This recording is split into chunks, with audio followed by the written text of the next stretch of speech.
2월 30일 목요일 새벽입니다. 내가 예수 믿고서 찬양하겠습니다. 내가 예수 믿고서 죄 사함 받아 나의 모든 것 다 변했네. 지금 내가 가는 길 천국 길이요 주의 피로 내 죄가 씻겼네. 나의 모든 것 변하고 그 피로 구속 받았네. 하나님은 나의 구원 되시오니 내게 정죄함 없겠네.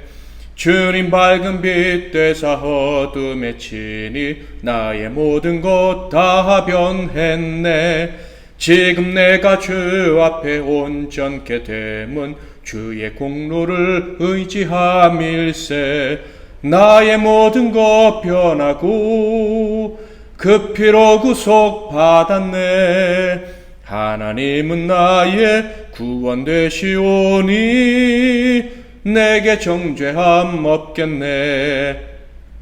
내게 성령이 임하고 그 크신 사랑 나의 맘에 가득 채우며 모든 공포 내게서 물리치시니 내 맘 항상 주 안에 있겠네. 나의 모든 것 변하고 그 피로 구속 받았네. 하나님은 나의 구원 되시오니 내게 정죄함 없겠네. 아멘. 오늘 하나님께서 주시는 은혜의 말씀은 구약성경 시편 67편 말씀이 되겠습니다. 시편 67편 말씀을 제가 봉독해 드리겠습니다. 하나님은 우리에게 은혜를 베푸사 복을 주시고 그의 얼굴빛을 우리에게 비추사 셀라. 주의 도를 땅 위에 주의 구원을 모든 나라에게 알리소서. 하나님이여 민족들이 주를 찬송하게 하시며 모든 민족들이 주를 찬송하게 하소서. 온 백성은 기쁘고 즐겁게 노래할지니 주는 민족들을 공평히 심판하시며 땅 위의 나라들을 다스리실 것임이니이다. 셀라. 하나님이여 민족들이 주를 찬송하게 하시며 모든 민족으로 주를 찬송하게 하소서. 땅이 그의 소산을 내어 주었으니 하나님 곧 우리 하나님이 우리에게 복을 주시리로다. 하나님이 우리에게 복을 주시리니 땅의 모든 끝이 하나님을 경외하리로다. 아멘. 오늘은 복의 전가라는 제목으로 하나님 말씀을 상고하겠습니다. 하나님의 은혜를 경험하고 그 은혜에 진심으로 감사하는 성도라면 자동적으로 자신이 받은 특별한 은혜, 이 복에 대해서 생각을 하게 됩니다. 그런데 그 복이 어떤 복입니까? 내가 받은 복은 바로 아브라함의 복이다 라는 것을 생각하게 된다는 것이죠. 그 복에 대해서 한번 읽어볼까요? 창세기 12장 2절 3절. 내가 너로 큰 민족을 이루고 내게 복을 주어 내 이름을 창대하게 하리니 너는 복이 될지라. 너를 축복하는 자에게는 내가 복을 내리고 너를 저주하는 자에게는 내가 저주하리니 땅의 모든 족속이 너로 말미암아 복을 얻을 것이라 하신지라. 그러니까 하나님의 진정한 은혜를 받은 사람은 자기가 은혜로 말미암아 누리는 이 복이 다른 사람에게도 전가되어서 이 복이 점점 커져가기를 소원하게 된다라는 거예요. 그래서 전도도 열심히 하게 되는 것이죠. 시편 67편은 바로 이런 은혜 받은 자들의 소망에 대한 노래입니다. 이 시는요, 추수 때에 불려졌던 것으로 알려지고 있어요. 유대인들 사이에서 이 시는 추수감사절에 불렀던 것이다, 이렇게 전승되어져 내려온다라는 거예요. 마지막 두 구절을 보면 정말 이 시는 추수감사절 때 불렀던 노래였겠구나라는 것을 알 수가 있는데요. 6절 7절. 땅이 그의 소산을 내어 주었으니 하나님 곧 우리 하나님이 우리에게 복을 주시리로다. 하나님이 우리에게 복을 주시리니 땅의 모든 끝이 하나님을 경외하리로다. 시는 하나님께서 복을 주셔서 풍성한 땅의 소산으로 만족합니다 라고 노래하고 있어요. 그런데 7절을 보면 만족하는 것보다 더 큰 소망이 있다는 것을 확인할 수가 있는데, 바로 우리가 받은 이 복 때문에 땅의 모든 끝이, 즉 모든 사람들이 하나님을 경외하게 되기를 바란다 라고 노래하고 있어요. 당연히 이런 일이 벌어져야겠지만 실상은 그렇지가 않죠. 하나님이 복을 내려주시는 것을 보면서도 사람들은 하나님을 경외하지 않습니다. 불순종하며 살아가고 있다라는 거예요. 그래서 이 시는요, 우리에게 임한 하나님의 복을 보면서 세상이 하나님을 경외할 수 있기를 원합니다 라고 그 소망을 노래하고 있는 거예요. 자신이 받은 복을 세상에 알리고 우리가 알린 이 복에 대한 소식을 듣고 세상도 하나님 앞에 돌아와 나와 같은 복을 받아 누리기를 원한다. 우리와 같은 복을 받아 누리기를 원한다 라는 것이죠. 그러니까 시인은 자신이 받은 복은 아브라함의 복이고 그 아브라함의 복임을 확인하고 싶다라고 하고 있는 거예요.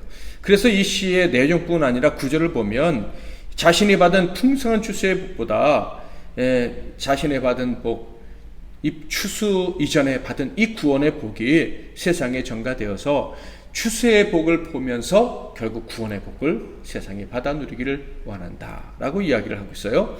그 증거가 1절 2절부터 나와 있죠. 하나님은 우리에게 은혜를 베푸사 복을 주시고 그의 얼굴빛을 우리에게 비추사 주의 도를 땅 위에 주의 구원을 모든 나라에게 알리소서.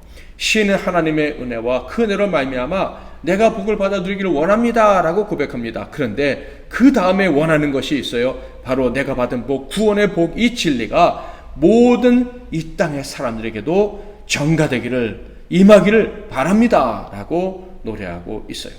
시인은 왜 하나님의 은혜를 구하는 것과 동시에 온 사람들에게도 은혜가 임하기를 원하고 있습니까? 진정한 은혜가 무엇인지 알고 있기 때문이죠. 하나님의 은혜가 내게 임했으면 그 은혜가 다른 사람에게도 전가되어야 된다는 것을 알고 있었다 하는 거예요. 자, 그러면 자연스럽게 이루어지면 될 텐데 왜 간구하고 있습니까? 우리의 경험을 통해서도 충분히 알죠. 두 가지 이유만 생각해 보면, 첫째, 하나님이 베풀어 주시는 은혜가 너무 좋기 때문에 경탄할 만한 은혜, 감당할 수 없을 정도로 없다고 느껴질 정도로 큰 은혜이기 때문에 너무 좋아서 그 은혜가 다른 사람에게 전가되기를 원하는 것이죠. 은혜를 받은 사람들은 다 알아요. 진짜 은혜를 받으면 마음이 풍성해집니다. 여유가 생기죠. 그래서 나보다 남을 생각하는, 즉 아버지의 마음이 내 안에 생겨난 것을 느끼게 돼요. 그래서 진짜 은혜를 받으면 그 은혜가 다른 사람에게도 전가되기를 원하는 것이죠. 그래서 하나님의 은혜를 구하는 것과 동시에 그 은혜가 다른 사람에게도 전가되기를 바란다라고 노래하는 거예요. 다른 사람에게도 은혜가 전가되기를 원하는 더 큰 이유가 있죠. 그것은요, 세상에 은혜를 거부하고 있다는 것을 알기 때문입니다. 진짜 은혜를 받은 사람은요, 이런 안타까움을 느끼게 돼요. 내가 은혜를 받으면 다른 사람들도 받기를 원하는데 다른 사람들은 이 은혜를 거부한다는 거예요. 나는 하나님의 은혜를 너무 감사하게, 심지어 뻔뻔하다고 느껴질 정도로 당연하게 구하고 또 받아 누리고 있는데 세상 사람들은 그 은혜를 그렇게 쉽게 받을 수 있다는 것을 결코 인정하지 않는다는 거예요. 그래서 심지어 어떤 사람은 은혜를 거부하거나 부담스럽게 여기면서 하나님의 은혜로부터 멀리 도망가기도 한다라는 거예요. 하나님의 은혜로부터 멀어지는 사람들이 찾아보면 실제로 너무 많습니다. 안타깝기도 하고 생각해보면 놀라운 일이에요. 우리는 이렇게 쉽게 은혜를 받았는데 왜 저 사람은 그 은혜의 자리에 쉽게 나오지 못하는가? 어제 오후에 노숙자 사역을 하는 저를 돕는 한 분으로부터 상담 요청을 받고 통화를 했습니다. 이분은 노숙을 하셨던 분이에요. 노숙자였던 분인데 변화되어서 이렇게 한 교회에 속해서 노숙자를 섬기는 일을 하고 계셔요. 자, 그런데 이분이 그 섬기는 교회 목사님으로부터 감사의 표시로 선물을 받았다고 합니다. 그런데 그 선물이 어떤 물건이 아니고 현금이었던 거예요. 그래서 몹시 불편하다면서 저에게 상담 요청을 하셨던 거예요. 돈을 받는 순간 자신이 그동안 전심으로 섬겼던 이 진심이 훼손된 것 같다라는 느낌을 받으신 거예요. 그래서 어떻게 해야 되느냐라고 제게 상담 요청을 한 것이죠. 심지어 이분과 대화하는 중에 분도도 느꼈습니다. 어떻게 나에게 돈을 줄 수 있느냐, 뭐 이렇게 생각까지 하신 거예요. 그래서 제가 잘 말씀드렸죠. 선생님이 최근에 이사도 하셨다 그랬잖아요. 이 목사님이 그동안에 선생님의 수고에 감사하고 또 격려하는 마음으로 주셨다, 이렇게 생각하시면 안 되겠냐고.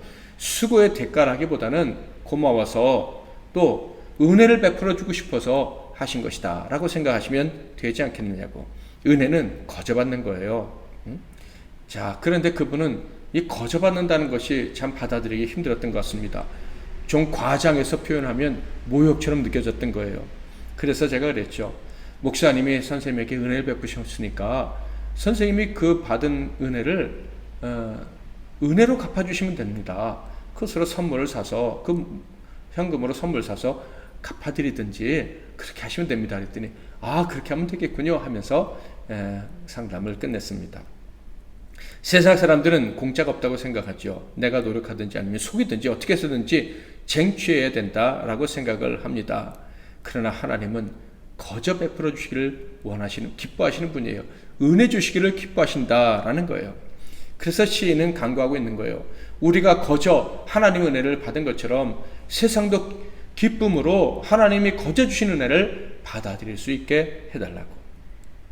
그러니까 1절 2절에서 시인은요, 만국이 하나님의 구원의 은총을 거저 받아들일 수 있게 해달라고 간구하고 있습니다. 그러니까 추수의 복보다도 하나님께서 거저 은혜를 베풀어 주시는 분이라는 것을 받아들이는 믿음이 세상 열방 가운데 있게 해달라고 기도하고 있는 거예요. 이 구원의 복을 기쁨으로 받아들일 수 있을 때 다른 복도 기꺼이 받아들일 수 있다는 것을 알고 있기 때문이죠. 그렇게 하나님의 은혜를 거저 받아들임으로, 즉 구원의 은혜를 거저 받아들임으로 하나님의 선하신 다스리심도 받아들일 수 있게 해달라고 간구하고 있어요. 3절, 4절, 5절이 그것을 얘기하고 있는데 그 구조를 보면 아주 놀랍습니다. 하나님께서 다스려 주신다, 책임져 주시고 이끌어 주신다 라는 것을 강조하기 위해서 이런 구조로 기록했는데 3절부터 5절을 읽어보겠습니다. 참고로 3절과 5절은 같은 내용을 반복하고 있다는 것을 참조하시고 들으시길 바라요.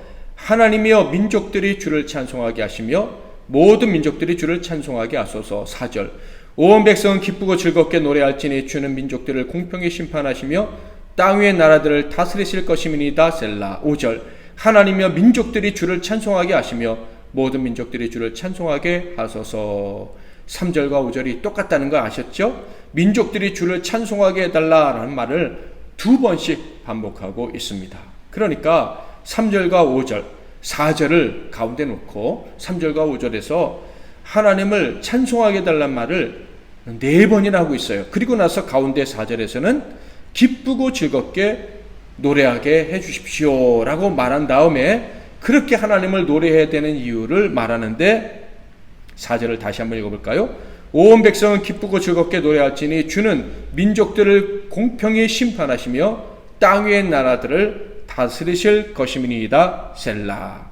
여기서 공평히 심판하신다라는 말은 벌을 내리기 위해서 판단하신다 이런 게 아니라 바른 길을 판단해서 인도해 주신다. 그러니까 나라들을 다스리신다라고 할 때 그 다스린다는 말과 같은 의미입니다. 그러니까 공평하게 다스려 주십시오, 공평하게 바르게 이끌어 주십시오 라는 말을 2번 강조해서 기록한 것입니다. 그러니까 하나님이 다스려 주시는 복을 경험해서 찬송하고 기쁘게 노래할 수 있게 해달라라는 말을 하고 있는 거예요. 그러니까 하나님께서 인도해 주시는 복을 받는 것, 그게 진짜 복이라는 것이죠. 하나님이 거저 주시는 구원을 아멘으로 받아들이고 나서 하나님께서 구원해 주신 자들을 가장 선한 길로 인도해 주신다는 것을 인정하고 그래서 찬양하고 노래하는 온 민족, 온 세계 사람들이 되게 해달라고 노래하고 있는 것입니다. 이렇게 하나님의 구원의 은총을 받아들이고 하나님의 인도하심을 받게 된다면 어떻게 되는 거예요? 인생의 수고가 헛되지 않는다. 그래서 추수의 때에 풍성한 결실을 맺는다라는 거예요. 이런 복을 온 천하 만민이 받기를 원한다. 이것이 바로 시인의 마음인 것입니다. 이스라엘 사람들, 참 하나님께서 구원해 주신 백성들은요, 절대로 폐쇄적인 존재가 될 수 없음을 확인할 수 있습니다. 이 시가 언제 지어진 시입니까? 신약시대에 지어진 시가 아니라 구약시대에 지어진 시예요. 참 그리스도인, 참으로 구원받은 사람들은요, 유대인과 이방인을 나누며 살아갈 수가 없어요. 내 마음에 맞는 사람과 그렇지 않은 사람을 구별하며 살아갈 수가 없어요. 진정한 그리스도인 영적 이스라엘 사람들은 자신이 받은 복이 다른 사람들에게 전가되기를 바라면서 살아가고 있는 거예요. 구원의 복이 전가되고 하나님께서 구원해 주심으로 말미암아 다스려 주실 때 받는 그 복이 전가되기를 바라는 거예요. 하나님이 다스려 주심으로 말미암아 내 삶에 풍성한 결실을 맺었던 그 은총이 다른 이들에게도 그대로 이루어지기를 소원하게 된다라는 것입니다. 사랑하시는 우리 MBC 나눔교회 성도 여러분, 지금까지 살아오면서 하나님의 은혜를 받은 기억이 있습니까? 하나님이 구원해 주실 뿐만 아니라 다스려 주셔서 열매 없을 줄 알았는데 열매를 맺게 해주시는 그 복을 받으신 기억이 있습니까? 그렇다면 그 은혜를 남과 나누기를 원하시면서 살아오셨습니까? 내가 받은 복이 다른 사람들에게도 전가되어 그들에게도 풍성하게 나타나기를 원하면서 살아오셨습니까? 저와 여러분은 그렇게 살아야 될 사람들이에요. 하나님께 받은 은혜에 대해서 진심으로 감사할 뿐만 아니라 이 은혜가 다른 사람들에게도 전가되기를 소망하고 그래서 기도하며 살아가야 될 사람이 바로 저와 여러분 MBC 나눔교회 성도들이다 하는 거예요. 그렇게 되기를 소원했던 시인처럼 기도할 뿐만 아니라 노래하면서 살아가는 저와 여러분이 되어야 되는 거예요. 우리 입에서 흥얼흥얼 하나님이 내게 주신 이 은혜, 내가 받은 복이 다른 모든 사람들에게도 이루어지기를 바랍니다. 기도하고 노래처럼 흥얼흥얼거리면서 그거 진심이 되어 살아가는 저와 여러분 다 되시기를 주님의 이름으로 축복합니다. 오늘도 말씀 붙잡고 기도하시고 승리하시는 하루가 되시기를 바랍니다. 제가 먼저 잠깐 기도하겠습니다. 여러분 이어서 기도하십시오. 하나님 아버지, 우리가 하나님께로부터 받은 복은 흘러넘치는 복인 줄 믿습니다. 아브라함의 복, 우리에게 임한 복이 다른 사람들에게도 계속해서 전가되어져 가는 복인 줄 믿습니다. 이 복을 우리가 받았다는 사실을 기억하고 매 순간 잊지 않고 우리에게 주신 은혜가 다른 사람에게도 임하기를 바라며 간구하고 그 간구가 노래처럼 멈추지 않는 그런 참된 그리스도인으로 살아가는 우리 모두가 되게 하옵소서. 오늘도 우리에게 은혜 주실 줄 믿습니다. 그러나 우리에게 주신 은혜가 우리에게서 끝이지 않고 다른 사람들에게도 흘러 넘쳐나는 것을 보게 될 줄 믿습니다. 이 믿음으로 기도하는 우리 성도들에게 은혜 위에 은혜를 더하여 주옵소서. 예수 그리스도의 이름으로 축복하며 기도하옵나이다. 아멘.